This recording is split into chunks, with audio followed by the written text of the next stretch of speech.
friends, my name is Koolio and welcome back to the channel. Today guys, I want to talk to you a little bit more about Skylanders. Now, I've been playing this game actually quite a lot since the game released a couple of days ago.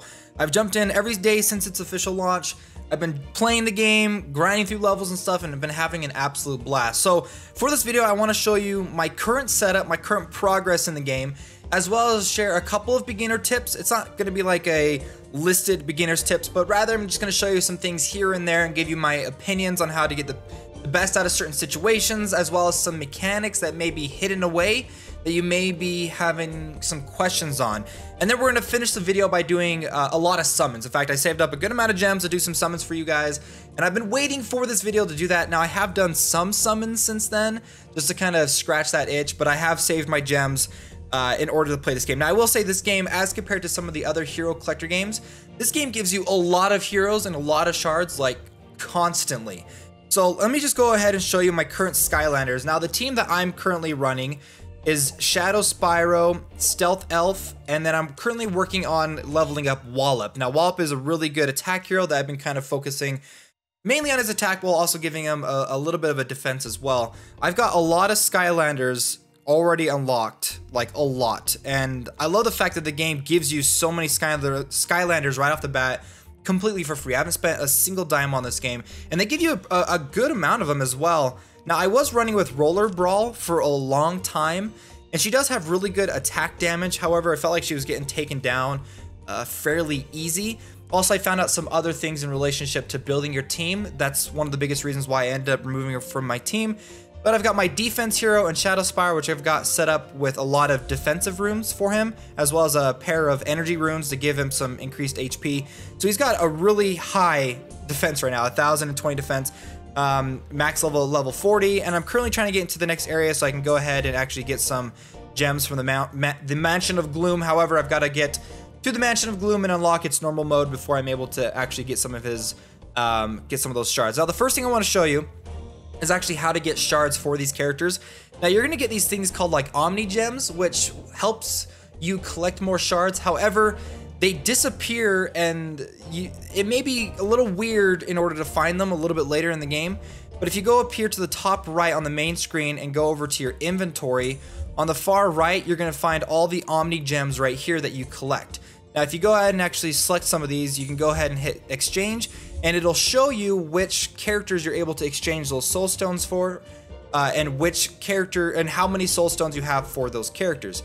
So you can kind of go through here and check out which ones you're able to exchange for. So I get some for the Roller Brawl, a couple for these guys, and some premium ones as well.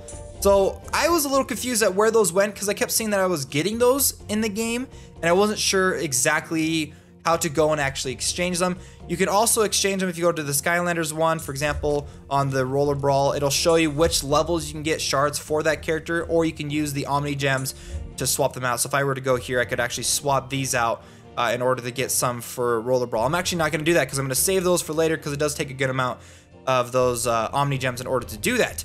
On top of that, another thing that I kept wondering what was happening is you're going to get a lot of these different scrolls that you can exchange for heroes, and I kept wondering where those were going to. It's in your general tab of your inventory, but we can just go ahead and exchange a couple of these as well. Got a rare one.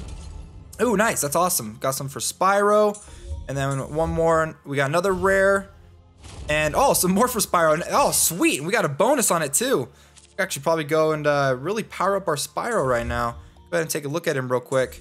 Dude, yeah, we could actually power him up a fair bit amount. So on top of that too is powering up your characters, collecting those shards. I want to show you another thing that you guys may not know about, is when you're playing through the game, as you beat levels, it'll actually give you some basic drop shards down here at the bottom. Like if I were to go through and play this level, this is on normal, I could get some for Tough Luck, and then one for a villain minion for Chompy. However, on every stage 7 of each of the areas, you can get these really rare ones. For example, if I complete stage 7 of the Singing Forest on normal mode, I'll get shards for Stink Bomb. Now, however, you can actually only run the boss level 3 times for this area. But if you want to, you can actually go ahead and swap this back to easy, and I can then run the easy mode 3 times, and I'll be able to get some shards for the Stealth Elf. So I recommend jumping in here and completing the boss levels every single day so you can get those rare shards for those characters. Each of them, you can only run them 3 times, but like I said, there are a lot of levels that you can run through. So for example, for this one, I can end up getting dive clops. If I swap over to easy, I could get some for chill. So if there's a specific character that you're looking for, that you have a map that's currently unlocked, you can go through and actually try to complete the boss stages, run them, grind them through every single day, so you can get some special hero stones or shard stones for specific characters and things like that. That was one thing that I kind of came across a couple days ago, and I just wanted to share with you guys as more of like a simple thing. Now, the next thing I want to show you too is the distorted dimensions. Some of you might be a little curious when it comes to the distorted dimensions and it's exactly what they're supposed to be. Now, if you've ever played a gacha game, you know that each of these areas kind of unlock during specific times of the week. So the Earth Labyrinth, Tech Labyrinth, Magic and Undead will unlock in 14 hours, when the Air, Water, Fire, and Life are going to close down in 14 hours. Now, if you look at the symbols, it tells you what element those are. However, there are some called the Beast Labyrinth and the Welding Labyrinth, which is places that you can specifically go to get runes for your characters, which may be something you guys might be looking for. You can actually go ahead and hit on the drop info and find out which runes drop in which area. So if I wanted specifically to collect energy runes, I would want to run the Beast Labyrinth in order to collect those runes for strike, ward, hit, and then as you go farther up into the stages and the more difficult stages, you can actually find rarer and rarer runes for those characters. And then the Welling Labyrinth has different ones as well. So if there's specific runes you're going for, these are the 2 that you're going to want to run continuously throughout the day. Whenever you get a chance to jump in there, run it a couple of times. Now, there is no limit to how many times you can run through those rune stages. So if there's specific characters that you need specific runes for, this is the best place to go to get those. And then you can also get these upgrade elixirs, which you need a lot. So I would recommend running through these quite often, and you do need these life ores too to increase skills for the characters. So if there's specific characters, like for my Earth character I'm currently working on, probably going to want to run through the Earth one probably quite a bit throughout the day, so I can get those, combine them together, get rarer ones, and be able to upgrade his skills and things like that. Now, I do want to show you, I'm just going to jump into just a basic beast or 2, is when you're setting up your team, there was one thing that I didn't realize at first, and I'm glad that I finally paid attention to it. And some of you may not know this, but you might be losing out on increased bonuses and stats for your character. So if I go to hit edit, there are specific heroes that have leadership skills. There aren't a lot of them, but there are a few that have leadership skills, and one of them is this guy right here, the one I was telling you about. Now, if I were to move him into the far left one underneath the symbol that has a crown on it, it will activate his passive skill ability, which then appears below my team, saying that I have an increase of HP by 5% for all allies in the adventures and challenges. Now that was something I was missing out on. That's a pretty big boost to HP, and there was a lot of stages that I was having a good amount of difficulty with, but once I actually swapped that character in, even though he's a little bit lower level than some of my other teammates, I was getting that increase of HP, and it was helping out quite a lot.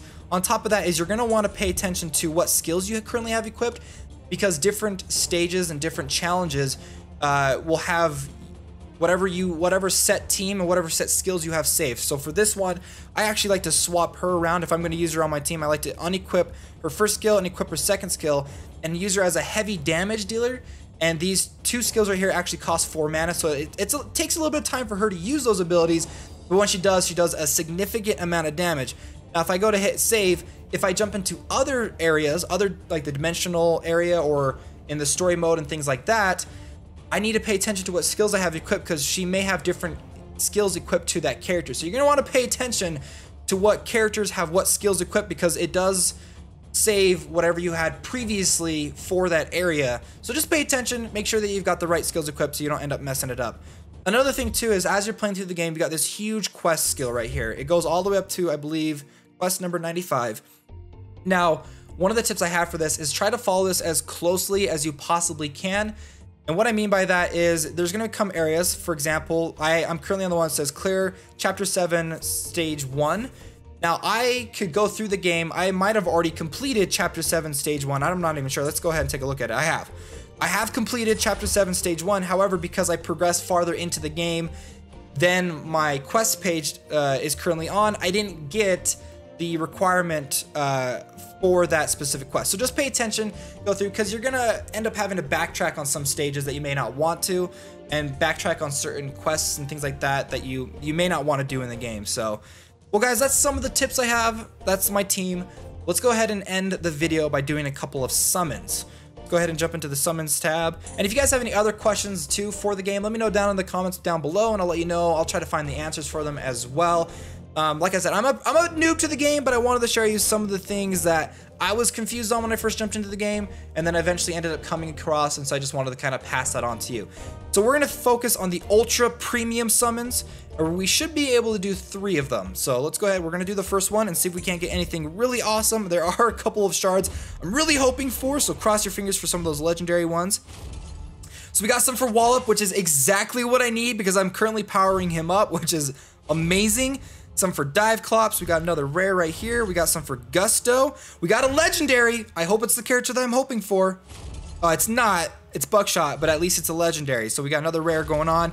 Ninjini.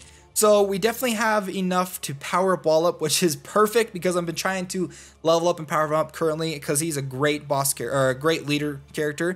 Go ahead and repurchase another one. We got a rare.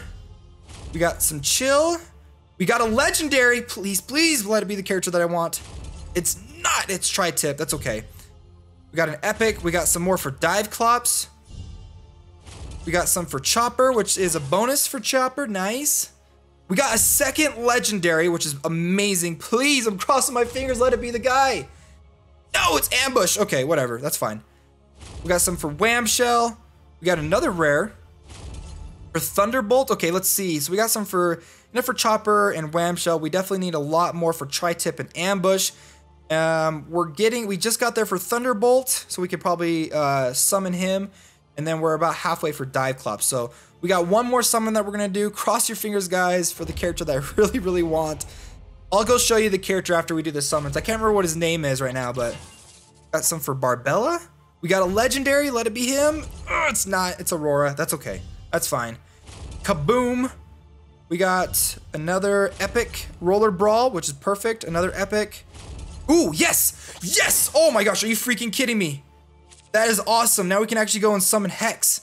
That is a great way to end this video. Now, Hex is a character that you can currently obtain only, well, through summoning or by playing the game through the logins or the Mirage Tower.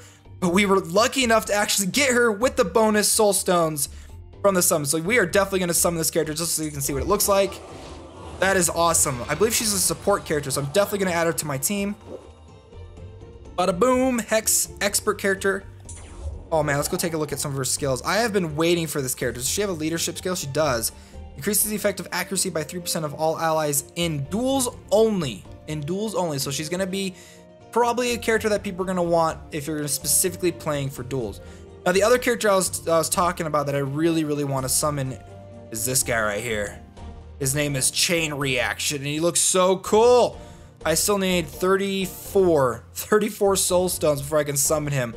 But hey, you know what? Honestly, summoning her is like the highlight of this video right now. That's awesome. I can't wait to go through, level her up, power up, and give her a try on my team. Well guys, I hope you enjoyed this video. If you did, don't forget to hit that like button and subscribe to the channel if you're new to it for upcoming mobile gaming videos. Alright friends, I'll see you next time.